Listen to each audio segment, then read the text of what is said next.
نہیں نکلے پہی پہ نہیں نکلے جتنی ملائی کرتے جاؤ دودھ میں جتنی ملائی شامل کر لو مکھن نہیں نکلے گا. مکھن تو ریڑھ کے والا نکالے گا. تو برکت ہے ملائی دودھ ملائی. لیکن کسی اللہ والے کے پاس جاؤ وہ ریڑھ کر پھر مکھن نکالے گا, پھر گھی بھی نکلے گا, پھر پراٹھے بھی بنیں گے, پھر تو جو چاہے کرتے جاؤ, پھر ترقی ہوتی چلے گی. لسی بھی ملے گی. یعنی پھر ایسا انسان ہوتا ہے کہ اس کا بچہ کھچا جو لسی بچی کچی چیز ہے وہ بھی کام آتی. مکھن, پھر مکھن کا گھی, گھی کے پراٹھے, سالن, کہاں سے کہاں. برکت جو ہے بالکل ایسے ہے جیسے دودھ میں ملائی ہے, ملائی اضافہ. لیکن مکھن نکالنے کے لیے کسی مجاہدے جو مجاہدہ کرے آپ کے اوپر, پھر مکھن آپ میں جو اللہ نے مکھن رکھا ہے وہ نکلے گا. آپ کی جو صلاحیت باہر آئی, پھر آپ سے خیر کے کام ہو, اپنی ذات کے لیے دوسرے کے لیے. پھر آپ کی دنیا بھی لسی کی طرح ہے, یعنی وہ بھی کام آئے گی, وہ بھی اجر کس سے خالی نہیں.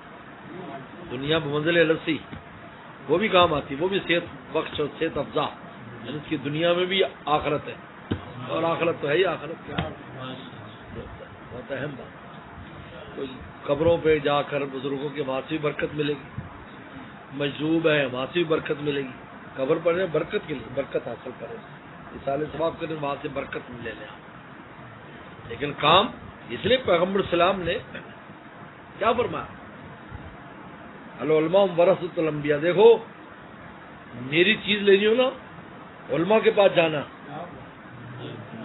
یہ نہیں کہ صرف میرے روزے پر تم حاضری دے دو تو تمہیں مل جائے گا سارا کچھ. نہیں, میری جو وراثت ہے نا اصل وہ ان کے پاس ہے. یہ زندہ جو ہوں گے ان کے پاس جانا. ہاں, برکت میرے یہاں آؤ, یہاں سے میری برکات لو, توجہات لو, پھر علماء کے پاس جب جاؤ گے تو تمہارا کام ہو جائے گا, تمہاری صلاحیتیں بڑھ جائیں گی. جتنا مکھن بڑھتا جاتا ہے دودھ میں, اس میں مکھن کی صلاحیت بڑھتی چلی جاتی ہے. لیکن ریڑھ کا والا تو بندہ زندہ ہی چاہیے,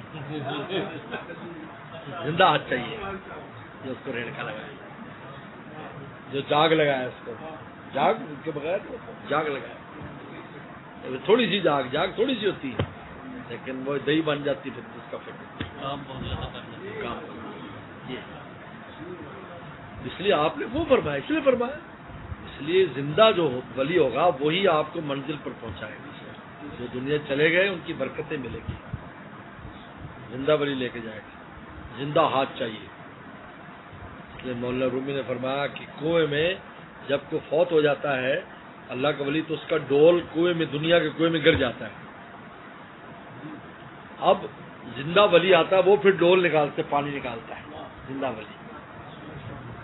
ہاں, ان کے ڈول مفید ہے کہ وہ بھی ساتھ شامل کر لے گا تو ایک رسی سے کہیں کھینچ لے گا.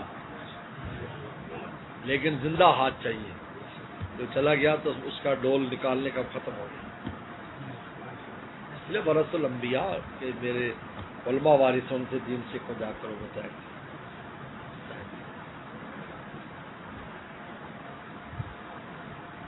تو یہ ایک بڑی اہم بات ہے اور موضوع, لوگ اس کو سمجھتے نہیں ہیں.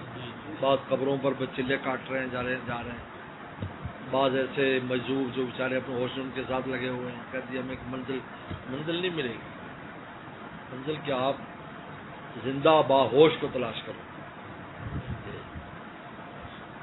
جو طریقے سنت پر ہو.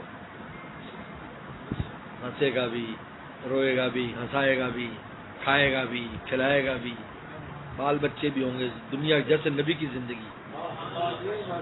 پیغمبر سلام پر کیوں اشکال ہوتا تھا مشرکین کو, یار کہتے اللہ کے نبی ہیں, اللہ سے وہ وہی آ رہی وہ ہے, لیکن یہ تو مالی حاضر رسول یاکل الطعام یمشی فی الاسواق, یہ تو ہماری طرح کھاتا پیتا ہے, بازاروں میں سودا بچوں کے لیے لیتا ہے, یہ کیسے, یہ اس کو تو اسی میں گم ہو جانا چاہیے, کوئی اور کام ہی نہ ہو. فرمایا انما انا بشر مثلکم یوحا, دنیاوی زندگی میری تمہاری طرح ہی ہے. تبھی تو گائیڈ کرے گا نا. اگر نبی کی آل اولاد نہ ہوتی تو کیسے ہمیں شادی شدہ کو گائیڈ کرتا. اگر پیغمبر نے تجارت نہ کی ہوتی تو تاجروں کو کیسے گائیڈ کرتے. پیغمبر اسلام نے جہاد نہ کیا ہوتا تو مجاہدوں کو کیسے گائیڈ کرتے.